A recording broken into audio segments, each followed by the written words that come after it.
ይሄንን ለኢትዮጵያ መሪዎች እናገራለሁ። በኢትዮጵያ ላይ ላላችሁ ህዝቦች እናገራለሁ። በኢትዮጵያ ባንዲራ ላይ ያለው ኮከብ ተነስቶ እግዚአብሔር በዛ ምትክ እርግብ ይሆናል ብሎኛል።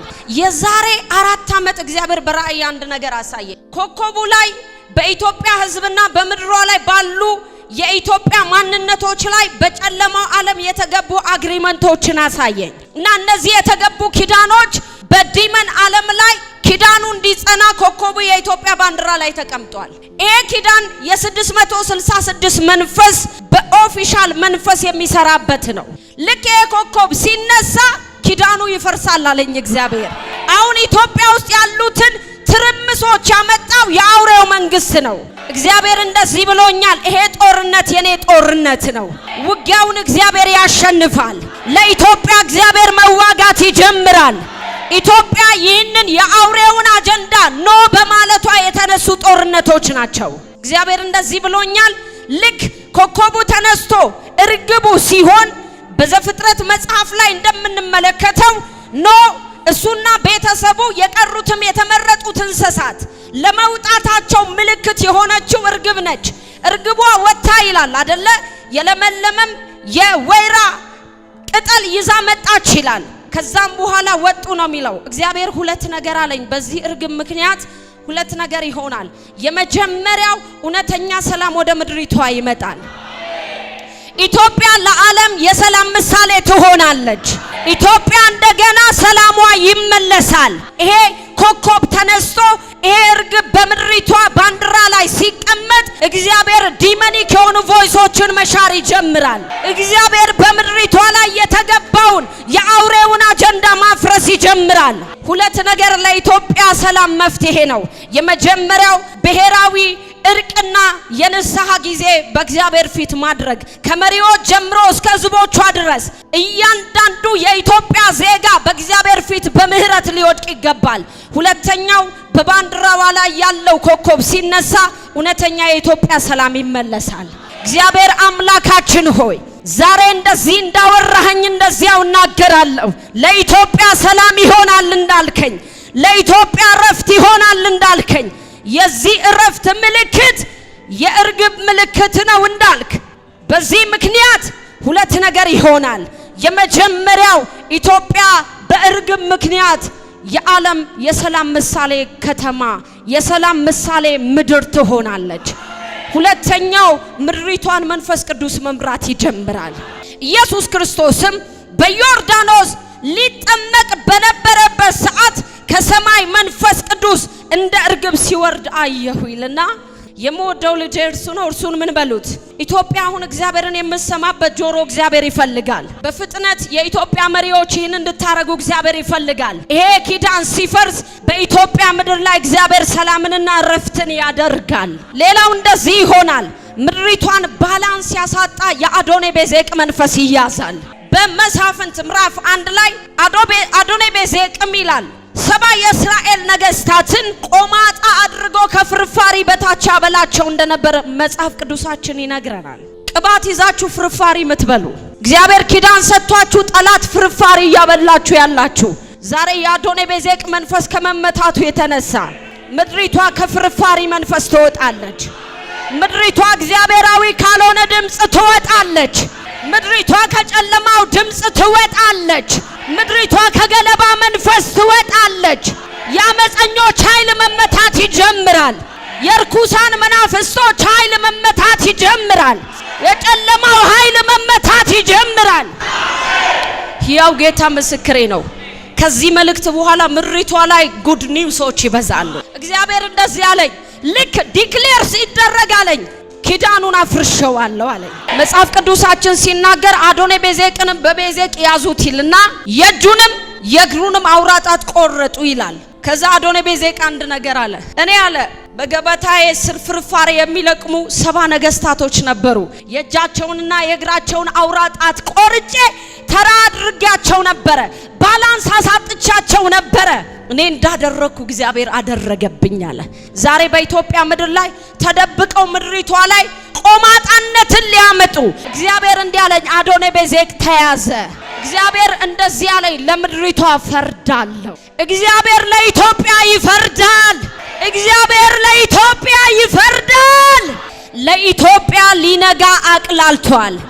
እግዚአብሔር እውነተኛ የሆነ ብርሃን ሊያመጣ አቅላልቷል። እግዚአብሔር እንደዚህ ብሎኛል፣ በኢትዮጵያ ምድር ላይ ላለው ሰላም ማጣት፣ ላለው ረፍት ማጣት ሁለት ምክንያቶች ለኢትዮጵያ ረፍት ያመጣሉ ብሎኛል። የመጀመሪያው በትንቢተ ኢሳይያስ ምዕራፍ 1 ላይ ከቁጥር 2 ጀምሮ እስከ 20 ድረስ ስናነብ እስራኤል ከእግዚአብሔር ጋር በተጣላችበት ወቅት እግዚአብሔር ኢትዮጵያን ልክ በእንደዚህ አይነት ሲዝን ውስጥ ነች አለኝ እግዚአብሔር። የመጀመሪያው እንደዚህ ይሆናል። እግዚአብሔር የኢትዮጵያን ዝገት ማጽዳት ይጀምራል። ቆርቆሮዋን ማውጣት ይጀምራል። ምንም እንኳን ኃጢአታችን እንደ ደም ቢቀላ እንደ በረዶ ነጭ የሚያደርግ ምህረት በእግዚአብሔር እጅ ላይ አለ። የመጀመሪያው ለኢትዮጵያ ሰላም ምክንያት የሚሆነው አለኝ እውነተኛ ንስሐ፣ እውነተኛ የሆነ ይቅርታ፣ በብሔራዊ ደረጃ ብሔራዊ የንስሐና የእርቅ ጊዜ ሲሆን ለኢትዮጵያ እውነተኛ ሰላም ይመጣል ብሎኛል። እግዚአብሔር በኢትዮጵያ ላይ የተመከረው ምክር አይሆንም አይጸናም ብሎኛል። በጠቅላይ ሚኒስተሩ ላይ የተመከረ ምክር አይሆንም አይጸናም።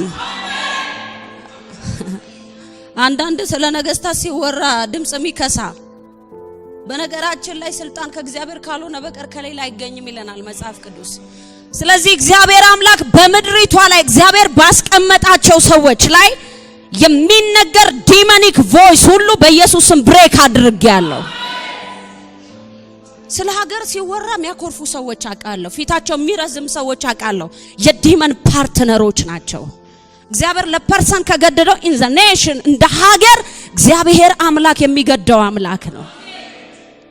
በዚህ ስፍራ ላይ ለዚህ ንጉስ እግዚአብሔር አምላክ ገዶት ነው ኢሳይያስንና ልጁን ለዞም ልጅን ይዘይድ ብሎት ልጁ ያሱብን ይዞት ሲሄድ ይዞበት የሄደበት ሁለት ምክንያት አለ። የመጀመሪያው እግዚአብሔር አምላክ ንጉሱ እግዚአብሔርን የሚፈራ ንጉስ ስለሆነ ድምጽ ተላከለት ይለናል። ዛሬ እግዚአብሔር ድምጽ ያለው ለማን ነው ካላችሁኝ እግዚአብሔርን ለሚፈራ ሰው ነው። እግዚአብሔርን ከፈራ ዘወትር ይላክልሃል። እግዚአብሔርን ከፈራይ ዘወትር ሰማይ ላንቺ ድምጽ አለው። እግዚአብሔር ለደፋሮች፣ ለአጭበርባሪዎች፣ ለውሸታሞች ለነሱ ያለው ድምጽ አንድ ነው፣ ተመለሱ ሚል ነው። ላንተ ግን ትሄዳለህ ሚል ዳይሜንሽን፣ ትቀጥላለህ የሚል ዳይሜንሽን፣ ነገሩ ይሳካል የሚል ዳይሜንሽን ሰማይ ያሰምርልሃል። መጽሐፍ ቅዱሳችን ሲናገር እግዚአብሔርን የሚፈሩ ሰዎች ከመልካም ነገር አይጎድሉም ይላል። ከፈራ ነው ማትጎድለው እንጂ በጅምላ አትጎድልም የሚል መልእክት እግዚአብሔር የለውም። ሰርቀመተ ከነበረ እግዚአብሔር ሌብነትን አቁም የሚል ፕሮፌሲ ነው ያለው። እግዚአብሔር ለጻድቃን ግን የሰማይ የሆነ ብሌሲንግ ሪሊዝ ያደርግላቸዋል። ስለዚህ ንጉስ ነኝ ብሎ ተኩራርቶ የሚኖር ሰው አይደለም።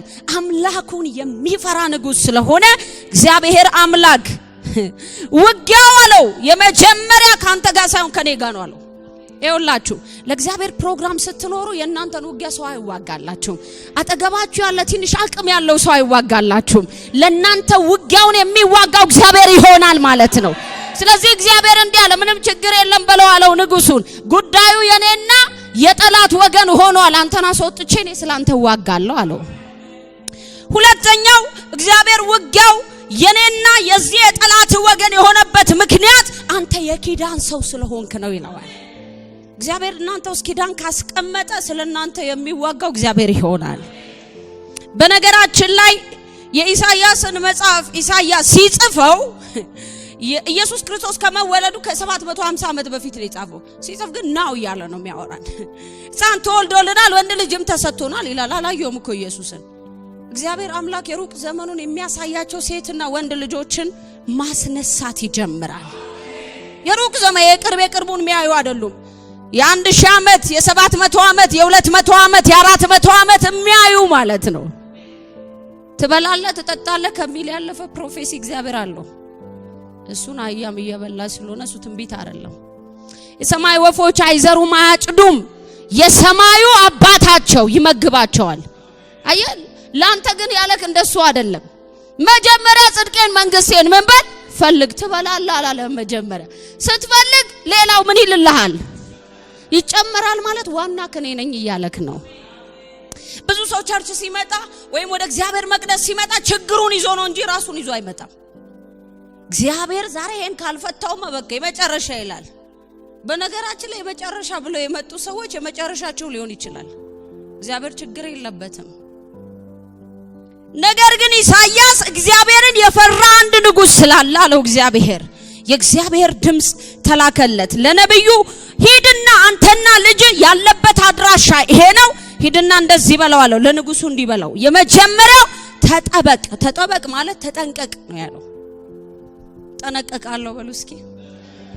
እየተዝረከረክሽ እግዚአብሔር አይጠብቅሽም። ሌባ ሰፈር ይዋልሽ ያጭበረበርክ እግዚአብሔር ፕሮቴክት አያደርግህም። ጥንቃቄ ይጠብቃል። ማስተዋል ምን ይልሃል? ይጋርድሃል። ስለዚህ እግዚአብሔር በጽድቅ ለሚሄዱ ሰዎች ፕሮቴክሽን አለው። ከሰኞ እስከ አርብ ድረስ ያጭበረበረ ሁዱድ የጌታ ነኝ ቢል አይሰማም ጌታ። ቸርች ልትመጣ ትችላለህ እንጂ ሰማይ ላይ ሊስት የለህም። እግዚአብሔር አምላክ አይሸወድም ነው ብላችሁ። ንጉሱ እግዚአብሔርን ስለሚፈራ ነው እግዚአብሔር ቤቱ ድረስ መልእክት ይላከለት። ተጠበቃለው፣ ዝም ብለህ እንዳትዝረከረክ፣ ድምጽ መጣ ብለህ እንዳትዝረከረክ አለው እግዚአብሔር። ተጠበቅ። የሚፈልጉ ሰዎች አሉ፣ ለክፋት የሚፈልጉ አሉ፣ ለተንኮል የሚፈልጉ አሉ፣ ሰስቴን እንዳታረግ የሚፈልጉ አሉ፣ ሰበብ ፈልገው ሊያወሩብም ይመጡ አሉ። እግዚአብሔር ዛሬ 3 ሰዎች አሉ አለኝ። ምንድነው የምታወራው ብለው የመጡ ሰዎች አሉ አለኝ። ገና ስመጣ እኔ ምን አወራለሁ? ስለ ጌታ ነው ማወራው። እግዚአብሔር የሰላዮችን እግር ሽባ ያደርጋል። ተጠበቅ አለው እግዚአብሔር። ተጠበቅ፣ ለምታወራው ተጠበቅ፣ ለምትሄድበት ተጠበቅ፣ ለምትበላው ተጠበቅ፣ ከማን ጋር እንደምትውል ተጠበቅ። ሁለተኛው ዝም በላለው። ዝም ለነሱ መልስ አትስጣለው። በዘጸአት ምዕራፍ 14 ላይ መጽሐፍ ቅዱሳችን እንደዚህ ይላል፣ እናንተም ዝም ትላላችሁ፣ እግዚአብሔርም ስለናንተ ምን ይላል? ይዋጋል። እግዚአብሔር ግን የሚዋጋው ምን ለሚሉ ነው አለ? ዝም ለሚሉ። ጠላት ሲያወራ አንተ መልስ የምትሰጠው ከሆነ ነገር ሰስቴን አያደርግም፣ ትወጣዋለህ ማለት ነው። ስለዚህ እግዚአብሔር ምን በላለው? ዝም በል፣ እንዳታወራ፣ ለነሱ መልስ እንዳሰጣለው። ለካ እግዚአብሔር በማውራት ብቻ አይደለም፣ አንዳንዴ በዝምታ ይዋጋል። እና ዝም ስል ከዚህ በኋላ ምን ሆና ነው አትበሉ፣ ዝም በይ ብሎኝ ሊሆን ይችላል ማለት ነው። እግዚአብሔር በህይወታችሁ ውስጥ አርጉ ያላችሁ ነገር የውጊያው ማሸነፊያ መንገድ ነው። ሶስተኛው ስለነዚህ ስለሚጤሱ ስለ 2 የእንጨት ጥላሸቶች አትጨነቃለሁ። ስለ ማንነታቸው ሲነግረው ድንቅ ናቸው፣ ኃያል ናቸው፣ ብርቱ ናቸው፣ ያጠፋል፣ ያወድማል አለው እግዚአብሔር። በእግዚአብሔር እይታ እነዚህ ንጉሱንና ህዝቡን ያስፈራሩ 2 ኤፍሬምና ሶሪያ በእግዚአብሔር ፊት ሲታዩ እሳት ነዶ ጭስ ቢወጣ ያቃጥለኛል ብሎ የሚፈራ እንደሌለ እግዚአብሔር አምላክ እንጨት ብቻ አይደሉም አለው። ከእንጨት አልፎ ከስለው ጭስ ብቻና ጥላሸት ናቸው አለው። ዛሬ የፈራኸውን የምታቀበት ዕውቀት ያገኘሃል። ለከም አይፈራውን እንደፈሩ ሲነግራቸው አራተኛ ልብ አይድከም። ለጥላሸት እንዴት ልብ ይደክማል አለው እግዚአብሔር። የጠላትን ማንነት ስታቅ የሚያደክምን ነገር ትቀይራለህ ማለት ነው። ዋናው ዓላማቸው ይላል፣ ዋናው ዓላማቸው አንድና አንድ ነው። የመጀመሪያው ወደ ይሁዳ እንውጣ እናስጨንቀውም። ይሁዳ ወይ አጥፊ ፈጽሞ ጠፍቷል ተብሎ የተነገረበት የፕሮፌሲ ታይም ነበር። ትንቢተ ናሆም ላይ ስለት ያቀረበ ኔሽን ነው፣ የኪዳን ህዝብ ነው፣ እግዚአብሔር የሚጠብቀው ህዝብ ነው፣ እግዚአብሔር የሚያስወጣው የሚያስገባው ህዝብ ነው። ነገር ግን ሰይጣን ሁሉ ጊዜ ስለማያርፍ መልኩን ቀይሮ ደሞ ሲመጣ እግዚአብሔር ደሞ የድሉን መንገድ ነው የሚነግራችሁ። ዛሬ ለአንዳንዶቻችሁ የድል ማድረጊያ መንገድ እግዚአብሔር ያሳያችኋል። የመጀመሪያው ለንጉሱ ያቀዱት ለህዝቡ ያቀዱት እናስጨንቅ ነው። ይሄው ለሰይጣን በህይወት ውስጥ ማድረግ የሚፈልገው የመጀመሪያው ነገር ከሚሆንበት ነገር በላይ እንድትጨነቅ ነው የሚፈልገው። የተጨነቀ ሰው ደግሞ ፎከስ የለውም። ማድረግ የሚፈልገውን በሙሉ አቅሙ ማድረግ አይችልም። ስለዚህ የመጀመሪያው ንጉሱን ማስጨነቅ ነው።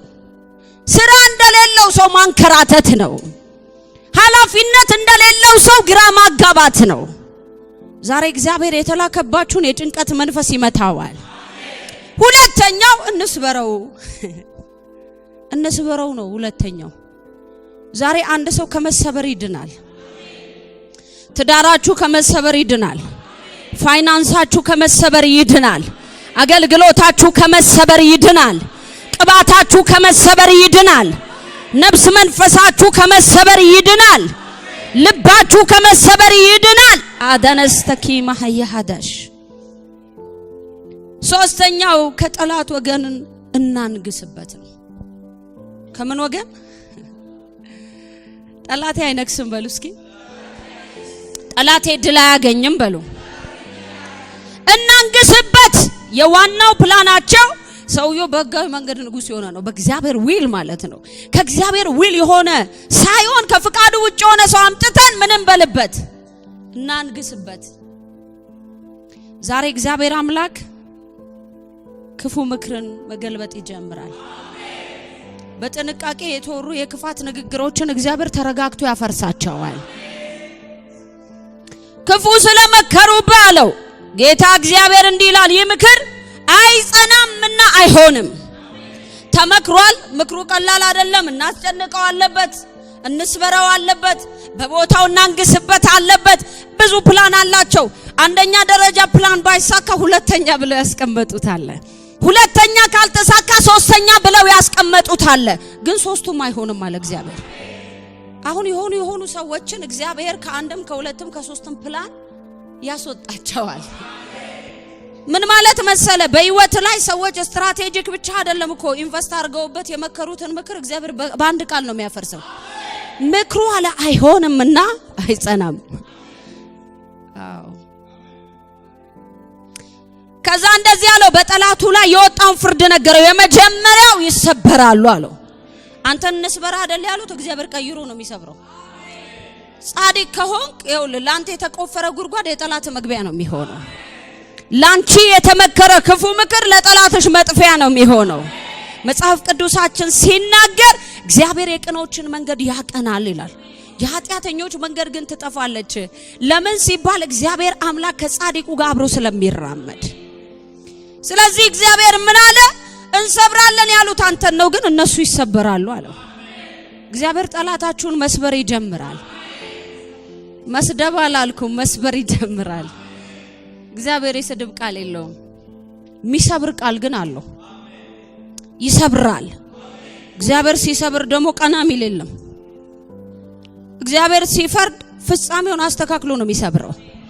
እና ድጋሚ መጥቶ አንተን መስበር የሚችልበት ቃል እንዳያወጣ አድርጎ ጠላትን መስበር ይችላል። ለዚህ ነው ፈርዖን እስራኤላውያንን ለ430 ዓመት በጭንቅ የገዛቸው ንጉስ ነው። እግዚአብሔር መጣና እንዲህ አለ፣ ጽዋው ሞልቷል። እግዚአብሔርንም አላቅም ህዝቡንም አልለቅም ያለውን ደፋር ንጉስ ድምጽ ሰምቻለሁ አለው። ስለዚህ አለ ጩኸታችሁን ሰምቻለሁ፣ ላድናችሁ ወርጃለሁ አለ። እግዚአብሔር ወረድኩ ያለበት ቦታ ዘጸአት ነው። ወርጃለሁ አለና እንዲህ አለ፣ ዛሬ መታያቸውን ግብፃውያንን ለዘላለም ማለት እግዚአብሔር መታሰቢያ እንዳይኖራቸው አድርጎ ሰብሮ አጠፋቸው። ዛሬ ለአንዳንዶቻችሁ እየተከታተለ ሲዝን እየጠበቀ ወቅት እየጠበቀ ሰው እየመረጠ በሰው አታክ የሚያደርጋችሁ በሆነ ሲዝን አታክ የሚያደርጋችሁን ያንን የናንተ የሆነውን ቋሚ ጠላት እግዚአብሔር አምላክ ይሰብረዋል። የምድሪቷን ክፉ ጠላት እግዚአብሔር ይሰብረዋል። የሚሰበር የጠላት ኃይል አለ። ሁለተኛው ህዝብ አይሆኑም አለ። ጠንክረው በርትተው አቅም አግኝተው ኔሽን መሆን አይችሉም አለ እግዚአብሔር። ለምን ሲባል ክፉ ዘር ስለሆኑ አጠፋቸዋለሁ አለ። እግዚአብሔር ሲያጠፋ ይኸውልህ ቀልድ እንዳይመስል፣ ያጠፋል ማለት ያጠፋል ነው። እግዚአብሔር አሁን የሚያጠፋው ነገር አለ ከምድራችን ላይ። ዘረኛነትን ያጠፋል፣ ወረኛነትን ያጠፋል፣ ተንኮለኛነትን ያጠፋል፣ ያልተቀደሰ ማንነትን ያጠፋል። ያን ጊዜ ምድሪቷ በጽድቅ ታርፋለች። እና ህዝብ አይሆንም አለ እግዚአብሔር። በረታለው እሾማለው አይደል ያሉት አለ። ካንተ የተነሳ እኔ እግዚአብሔር ሳጠፋቸው እነሱን ብቻ አይደለም አለ ፓርትነሮቻቸውን ማጠፋለሁ። እግዚአብሔር የጠላትን ተተኪ አያስቀርም። እዚህ አካባቢ ፈቃደኛ በስቷል ማለት ነው። እዚህ ነው ጥሩ እና እግዚአብሔር የጠላቶቻችሁን መታሰቢያ ያጠፋል። በተለይ ባንቺ ህይወት ላይ እግዚአብሔር አምላክ ይሄ መልእክት እንዳለኮ ያንቺ ነው። እግዚአብሔር ምን እንደሚለኝ ታውቂያለሽ? 1 2 3 ተብሎ ፕላን ተቀምጦ እንዴት ነው የምናስለቅቃት አሁን ካለችበት ቦታ በመስሪያ ቤትሽ ነው ማየው። እግዚአብሔር አምላክ የሚለኝ እንደዚህ ነው። ክፉ ምክር አይጸናም፣ አይሆንም፣ ፈረሰ ብቻ አይደለም እግዚአብሔር ይቀጣቸዋል ብቻ አይደለም እግዚአብሔር መታሰቢያቸውን ያጠፋል ብቻ አይደለም እግዚአብሔር ደግመው እንዳንሰራሩ ያደርጋቸዋል። አንተ ግን አለው እግዚአብሔር አንተ ግን ባታምን አትጸናምና እመን አለው እግዚአብሔር ንጉሱን። ሁኔታው አያሳምንም አለው። ያለው ድምጽ ብዙ ነው፣ የሚያወራው ብዙ ነው፣ ሚዲያው ላይ ያለው ብዙ ነው፣ ጠላት የሚደነፋው ብዙ ነው። እግዚአብሔር አምላክ ባወራው ድምጽ ካልጸና አትድንም አለው እግዚአብሔር። ኤፍሬም የሚያወራባል ባይዞ ኤፍሬም የኪዳን ህዝብ ነው። ኪዳን ያለው ህዝብ ነው። ኪዳን ከሌለው ጋር ኪዳን ያለውን ለማጥፋት የተባበረው አጠገብ ያለ ወዳጅ የምትለው ሰው ጠላት ነኝ ከሚል ሰው ጋር ሲተባበር ማለት ነው። እግዚአብሔር አሁን የሆኑ ትብብሮችን ሲያፈርሳ ያለው ቤት ሊያጠፋ፣ ትዳር ሊያጠፋ፣ ፋይናንስ ሊያጠፋ፣ አገልግሎት ሊያጠፋ፣ ስም ሊያጠፋ የተደራጀ ወገንና የጠላት ወገን አሁን በኢየሱስ ስም መታሰቢያ መጥፋት ይጀምራል። እንደ ሀገሪቷ ላይ የሚመከሩ ክፉ ምክሮችን ወገን የሆኑ ወገን ካልሆኑ ጋር የመከሩት፣ ሰላም የሚፈልጉ ሰላም ከማይፈልጉ ጋር የመከሩት እግዚአብሔራዊ ያልሆነ ምክር ከምድሪቷ ላይ መሻር ይጀምራል። አንተ ግን ባታምን ስለማትጸና አለው እግዚአብሔር እመን።